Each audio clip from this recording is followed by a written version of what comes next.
You begin a journey of revenge, start by digging two graves, one for your enemy and one for yourself.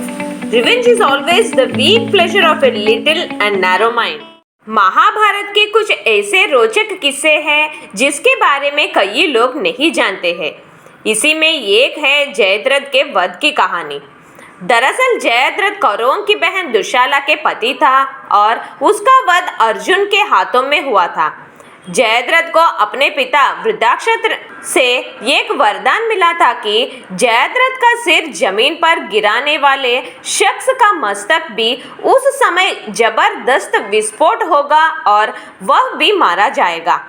इसके बावजूद अर्जुन इसे मारने में कामयाब रहे।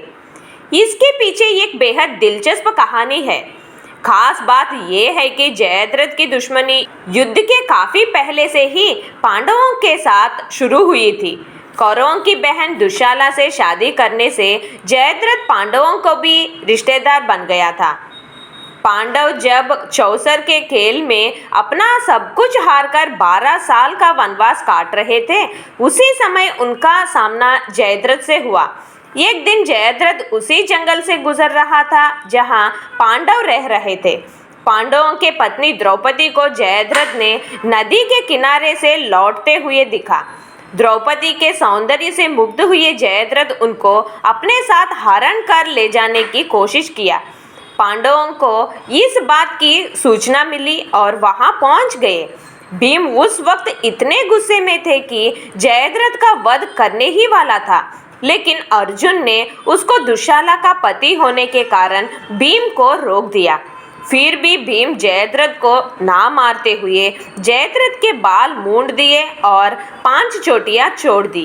पांडवों से इस तरह पराजित होने के बाद जयद्रथ अपमानित महसूस किया और इसके बाद भगवान शिवजी की घोर तपस्या की और पांडवों पर जीत हासिल करने का वरदान मांगने लगा।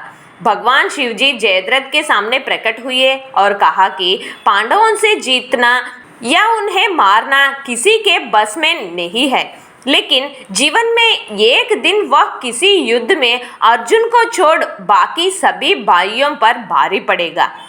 जयद्रथ के इस वरदान ही अभिमन्यु के मृत्यु का कारण बना।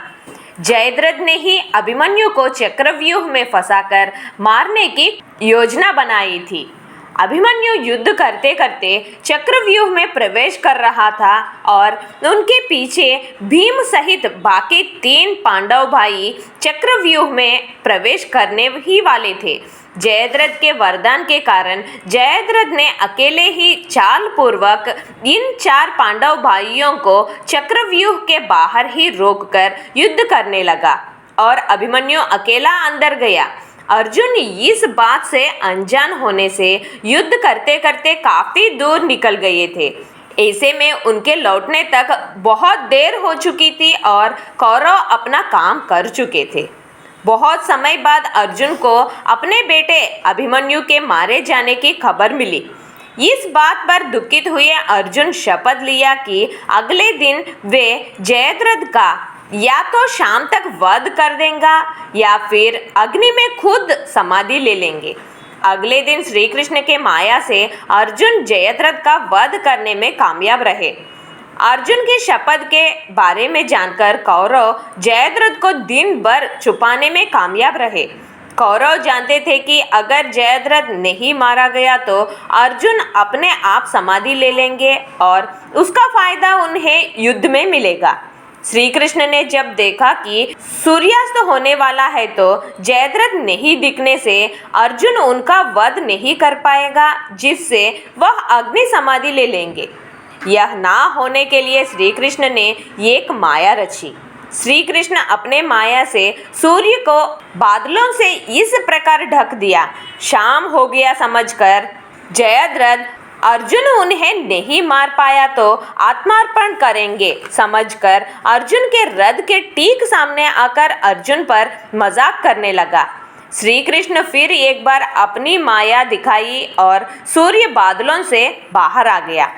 श्री कृष्ण के चाल समझने के पहले ही अर्जुन ने जयद्रथ को मार डाला। श्री कृष्ण ने अर्जुन को पहले ही जयद्रथ को मिले गुप्त वरदान के बारे में बता दिया था कि जिसके कारण जयद्रथ के सर धरती पर गिरेगी, उसका सर भी उसी वक्त विस्फोट होगा। इसलिए श्री कृष्ण अर्जुन को बताया था कि उन्हें इस प्रकार बाण चलाना होगा कि जयद्रथ का सर कट कर उसके पिता की गोद में गिरे, जो उस वक्त समंतक पंचक क्षेत्र में तपस्या कर रहे थे। अर्जुन ने ऐसा ही किया था। जयद्रथ के सर अर्जुन काटने के बाद हवा में उड़ते हुए सीधे उनके पिताजी के गोद में गिरे, जो आंखें बंद करके तपस्या में लीन थे।